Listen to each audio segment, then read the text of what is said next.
Hello বন্ধুরা, এখানে আমি একটা ফেব্রিক ব্যাঙ্গেলস বানানোর ভিডিও শেয়ার করেছি, যেটা তোমরা স্টেপ বাই স্টেপ দেখলেই কিভাবে একটা ব্যাঙ্গেলসের বেস থেকে আর কালারফুল কাপড় থেকে কি করে এত সুন্দর সুন্দর কালারিং ব্যাঙ্গেলস তৈরি করতে হয়।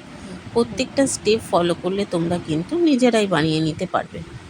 প্রত্যেকটা স্টেপ দেখো, একটা ফেব্রিক ব্যাঙ্গেলসকে খুব সুন্দরভাবে কাপড় জড়িয়ে ফেব্রিক ডিজাইন করে এই ব্যাঙ্গেলসগুলো তৈরি করা হয়েছে। যদি কারো ভালো লাগে তোমরা আমাকে অর্ডার করতে পারো। এছাড়াও যদি কেউ মনে করো যে নিজেরাই তৈরি করবে, তো এই প্রসেসগুলো ফলো করলে কিন্তু তোমরা নিজেরাও তৈরি করে নিতে পারবে।